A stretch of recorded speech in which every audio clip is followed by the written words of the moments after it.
আজকের বিষয়টা হচ্ছে যে ভালোবাসাকে অ্যাট্রাক্ট করো, ফোর্স করো না। ভালোবাসাকে ফোর্স করা যায় না, ফোর্স করে ভালোবাসা পাওয়া যায় না। এবং ভালোবাসা পেতে গেলে আগে নিজেকে ভালোবাসতে হয়, নিজের ভেতরে গভীরভাবে দেখতে হয় যে আমি কে, আমি কি চাই। নিজের জন্য সময় বার করতে হয়, নিজেকে রেসপেক্ট দিতে হয়, নিজের সেলফ রেসপেক্টটাকে বজায় রাখতে হয়, নিজেকে একটু মাঝে মাঝে শাবাশি দিতে হয়।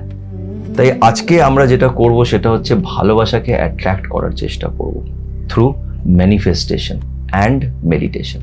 মেডিটেশন অ্যান্ড ম্যানিফেস্টেশন যতক্ষণ না প্রপারলি মেডিটেট করতে পারবে, ম্যানিফেস্টেশন করাটা সম্ভব নয়। মেডিটেশনটা আগে করতে হবে। আর মেডিটেশনের অনেক রূপ আছে, অনেক রকমভাবে লোকেরা মেডিটেশন করে। আজকে আমরা যেটা করব সেটা হচ্ছে ভালোবাসাকে অ্যাট্রাক্ট করার চেষ্টা করব। তার জন্য কি করতে হবে, যেটা প্রথমেই আমরা করি সেটা হচ্ছে, যেটা আমি সবসময় বলি, যে সকালবেলায় উঠে একটা কোনো একান্তে, একটা কোনো নিরিবিলি জায়গায় বসে চোখ বন্ধ করে আগে ব্রিদিং এক্সারসাইজটা করবে। আর এই ব্রিদিং এক্সারসাইজটা যখন করবে তখন কল্পনা করবে পুরো প্রসেসটাকে। এই ব্রিদিং এক্সারসাইজটা কি, যেটা আমি সবসময় বলি, সেটা হচ্ছে শ্বাস নিলাম, হোল্ড করলাম, দেন যতক্ষণ হোল্ড করতে পারো করো, তারপরে শ্বাসটাকে ছেড়ে দিলাম। কিন্তু এখানে একটা জিনিস আছে, সেটা কি, যখন তুমি এই শ্বাসটা নিচ্ছ, শ্বাসটা হোল্ড করছো, ছাড়ছো, এই পুরো জিনিসটাকে, এই পুরো প্রসেসটাকে কল্পনা করো যে একটা সাদা আলো, একদম একটা এনার্জি, একটা পজিটিভ এনার্জি, তুমি যেই ঈশ্বরকেই তুমি বিলিভ করো, যে ঈশ্বরকে তুমি বিশ্বাস করো, সেই ঈশ্বর তোমাকে একটা পজিটিভ এনার্জি দিচ্ছে। একটা সাদা আলো তোমার নাক দিয়ে তোমার শরীরের ভেতরে ঢুকছে, একদম গলা দিয়ে একদম ভেতরে যাচ্ছে। আর বুকের ভেতরে তোমার যে জমা নেগেটিভ এনার্জি আছে, কালো এনার্জি আছে, যেগুলো এই সমাজে সারাদিন কাজকর্ম করতে গিয়ে আমাদের ভেতরে যে নেগেটিভিটিটা চলে আসে, ওই সাদা এনার্জিটা ভেতরে গিয়ে পড়ছে আর কালো এনার্জিটাকেও মুখ থেকে বার করে দিচ্ছে। এই প্রসেসটাকে আমরা 10 বার অন্তত করব। সাদা আলোটা গেল ভেতরে, একদম যে ঈশ্বরকে আমি বিশ্বাস করি, সে আমাকে অনেক পাওয়ার দিচ্ছে। এটাকে ইমাজিন করো যে তার কাছ থেকে একদম পজিটিভ এনার্জি ভেতরে আসছে, নাক দিয়ে ঢুকছে তোমার পুরো শরীরে, মুখে, গলায় দিয়ে গিয়ে বুকের ভেতরে ওটা হোল্ড হচ্ছে। আর কালো এনার্জিটা ওখান থেকে কিছুক্ষণ পরে, সাদা এনার্জি যখন পুরো ভরে গেল বুকের ভেতরে, পরে কালো এনার্জিটা, এই কালো এনার্জির সাথে আমার ভেতরে যাবতীয় নেগেটিভিটি আছে, টেনশন আছে, স্ট্রেস আছে, সব আমি বার করে দিচ্ছি। এটাকে কল্পনা করো। এটাকে আমি খুব ভালো একটা মেডিটেশন বলি, সহজ কিন্তু খুব এফেক্টিভ। মানে আমাকে এটা প্রচন্ড এফেক্ট করে। তাই এটাকে প্রথমে করতে হবে আমাদের 10 বার। দেন নেক্সট আমাদের কি করতে হবে, এবার আমাদের ম্যানিফেস্ট করতে হবে। কানে একটা মিউজিক লাগিয়ে নাও, চোখ বন্ধ থাকবে, নর্মাল ব্রিদিং, যেরকমভাবে তুমি শ্বাস নিচ্ছ নর্মাল। কি ইম্যাজিন করব, সব থেকে আগে তুমি যেই ঈশ্বরকে বিশ্বাস করো তাকে তোমার যাবতীয় যা স্ট্রেস আছে, যা কষ্ট আছে, যা টেনশন আছে, সব কিছু তাকে দিয়ে দাও। ঈশ্বরকে বলো যে তুমি কিছুক্ষণ রাখো, এই টেনশন, এই কষ্ট আমি কিছুক্ষণের জন্য তোমাকে দিলাম। ঈশ্বর তোমার পাশেই আছে সব সময়, অলওয়েজ। তুমি তাকে সব টেনশনটা দিয়ে জাস্ট কিছুক্ষণের জন্য একটা মিউজিক নিজের কানে লাগাও, চোখ বন্ধ, একদম রিল্যাক্স। দেখবে মেডিটেশনের অনেক মিউজিক পাওয়া যায়, 10 মিনিট, 15 মিনিট, মিনিমাম 10 মিনিটের একটা মিউজিক কানে লাগিয়ে নাও। এবার এই 10 মিনিট না একদম কল্পনার জগতে চলে যাও।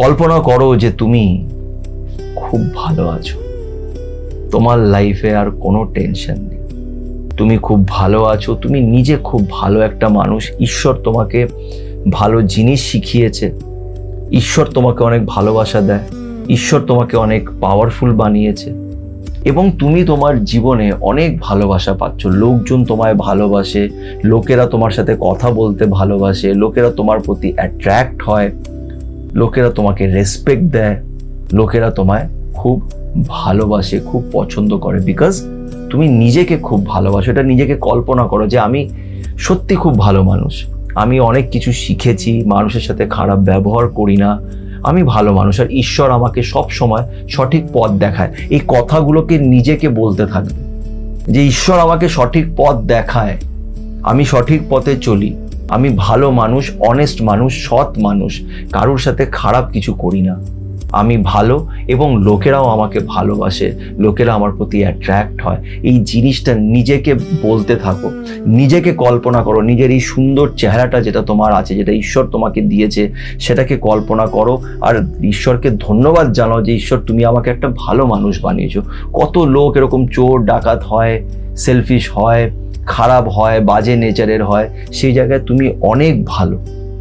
তাদের তুলনায় তোমাকে ঈশ্বর অনেক ভালো বানিয়েছে, তার জন্য ঈশ্বরকে থ্যাঙ্কস বলো, নিজেকে ভালো ভালো কথা বলো।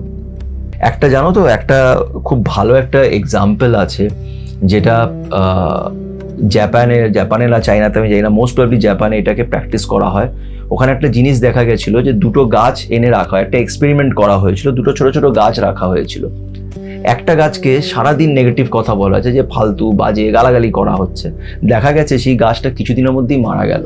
এবং আরেকটা গাছকে খুব ভালো ভালো কথা বলা হয়েছে, স্পিরিচুয়াল কথা বলা হয়েছে, তাকে খুব প্রশংসা করা হয়েছে, ওই গাছটা খুব সুন্দর করে বড় হয়েছে। এনার্জিস কিন্তু খুব কাজ করে। তুমি যখন নিজেকে পজিটিভ এনার্জি দেবে, নিজেকে ভালোবাসবে, নিজেকে ভালো ভালো কথা বলবে, নিজের প্রশংসা নিজে মনের ভেতরে করবে যে না আমি ভালো, বিকজ ঈশ্বর আমার সাথে আছে, ঈশ্বর আমাকে ভালো পথেই নিয়ে যাচ্ছে, তাহলে আমি ভালো। যখন এই কথাটা তুমি রোজ বলতে থাকবে, রোজ নিজেকে ভালোবাসতে থাকবে, অটোমেটিকলি তোমার এনার্জি পজিটিভ হয়ে যাবে, তুমি ভালোবাসার এনার্জি তোমার ভেতর থেকে বেরোবে আর তুমি ভালোবাসাকেই নিজের দিকে অ্যাট্রাক্ট করবে। এটা কি ল অফ অ্যাট্রাকশন বলা হয়। আর এইভাবেই ম্যানিফেস্টেশন হয়। ম্যানিফেস্টেশন করার জন্য আমাদের পজিটিভ এনার্জি রিলিজ করতে হবে, পজিটিভভাবে নিজেকে প্রজেক্ট করতে হবে, নিজেকে সবসময় পজিটিভ রাখতে হবে, তার জন্য নিজেকে ভালোবাসতে হবে, ভালো পথে হাঁটতে হবে, কারোর সাথে খারাপ ব্যবহার করবে না, কাউকে ছোট করবে না, কারোর জন্য রাগ পেলে রাখবে না। পজিটিভ অ্যাক্টিভিটিস মধ্যে থাকো, নিজেকে ভালোবাসো, নিজেকে ভালো ভালো কথা বলো, তুমি দেখবে তুমি তোমার লাইফে ভালোবাসা অ্যাট্রাক্ট করতে পারছো, লোকেরা তোমাকে ভালোবাসছে এবং সেই মানুষটাও তোমার জীবনে আসবে যে তোমার ভালোবাসাটা ডিজার্ভ করে। তো আশা করছি তোমাদের এই মেডিটেশনটা কাজে লাগবে। এটাকে প্লিজ প্র্যাকটিস করো। মনে রেখো, ভালোবাসাকে জোর করে পাওয়া যায় না, ভালোবাসাকে অ্যাট্রাক্ট করতে হয়। আশা করছি এই ভিডিওটা তোমাদের কাজে লাগবে। যদি ভিডিওটি ভালো লেগে থাকে তো লাইক করো, বন্ধুদের সাথে শেয়ার করো, পজিটিভ থেকো, তার উপরে বিশ্বাস রেখো এবং সবাই ভালো থেকো।